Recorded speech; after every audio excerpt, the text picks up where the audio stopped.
कयामत के समय सबको कब्रों से निकाल कर जिलाया यानी जीवित किया जाएगा। अल्लाह उनको जीवित करके उनके कर्मों अनुसार जन्नत तथा जहन्नुम में रखेगा। जिन्होंने अल्लाह के हुक्म के मुताबिक धार्मिक कर्म किए हैं उन सबको जन्नत यानी स्वर्ग में रखा जाएगा, तथा जिन्होंने अल्लाह का हुक्म नहीं माना और मनमर्जी का जीवन जिया उन सबको दोजख यानी नरक की आग में डाला जाएगा। तो भैया इस हिसाब से तो वर्तमान में विश्व का जो मुस्लिम समाज है तो 99% मुस्लिम समाज पूरा का पूरा जहन्नुम में जाएगा, नरक में जाएगा मरने के बाद, क्योंकि आप सब लोग अल्लाह कबीर के, अल्लाह अकबर के आदेशों की अवहेलना कर रहे हैं। क्योंकि अल्लाह अकबर ने, अल्लाह कबीर ने कभी किसी को आदेश नहीं दिया कि तुम एक दूसरे जीव को काट के खाओ, मार के खाओ, बकरे खाओ, मुर्गे खाओ, तुम गायें काट के खाओ। ये अल्लाह कबीर का आदेश नहीं है, ये शैतान का आदेश है, तुम्हारे डुप्लीकेट खुदा का आदेश है। ये अल्लाह अकबर ने तो आप और हम सभी आत्माओं को उत्पन्न किया है, हम तो उनके बच्चे हैं। तो भला एक पिता अपने बच्चों को आपस में काट कर खाने का कैसे आदेश देगा? तो ये आदेश शैतान का है।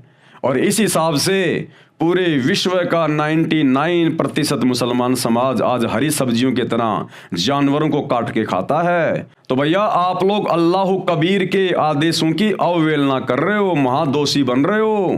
तुम तो शैतान के आदेशों की, जो उसने भ्रमित करने के लिए तुम लोगों को इस प्रकार के आदेश अपने फरिश्तों के माध्यम से दिए हैं, तुम तो शैतान के आदेश की पालना करके और शाक सब्जी की तरह ये जानवर काट काट के खा रहे हो।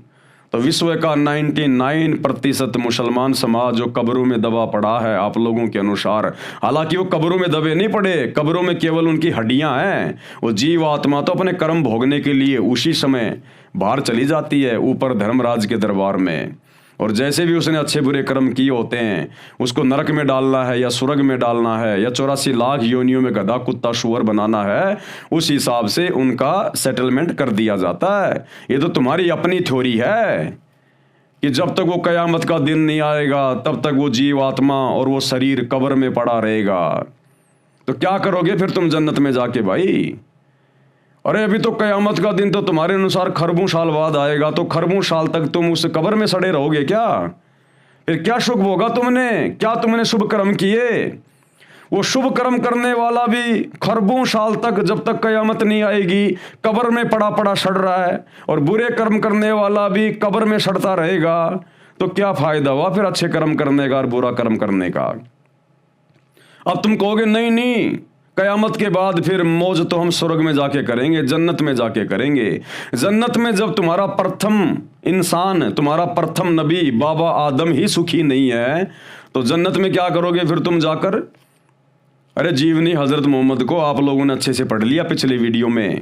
जब वो जिब्राइल नाम का फरिश्ता एक बुराक नाम के खच्चर जैसे जानवर पर हजरत मोहम्मद जी को बैठा कर ऊपर लेकर गया तो वहां उसने तुम्हारे नबी हजरत आदम को देखा, बाकी नबियों की जमात को भी देखा, और देखा कि हजरत आदम बाईं तरफ जब देखता है तो रोता है, दुखी होता है, क्योंकि बाईं तरफ जहन्नुम में उसकी बुरी संतान दुख उठा रही थी, और जब दाईं तरफ अपनी नेक संतान को जन्नत में देखता तो खुश हो रहा था। तो जब तुम्हारा प्रथम नबी बाबा आदम ही तुम्हारे अनुसार जन्नत में बैठ के सुखी नहीं है तो भाई तुम क्या करोगे फिर उस जन्नत में जाकर? तुम्हारे तो दोनों हाथों में लड्डू नहीं है।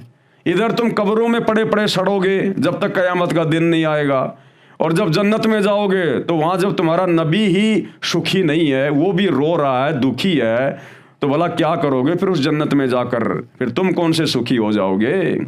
तो भाई ये तुम्हारी अपनी मनमानी थ्योरी है। तुम्हारे धर्मशास्त्र ये नहीं कह रहे। तुम्हारे धर्मशास्त्र वास्तव में क्या कह रहे हैं ये बाखबर सतगुरु रामपाल जी ने आके बताया, और इस पुस्तक में आयतें लिखी हुई हैं, जाके देख लेना, पढ़ लेना।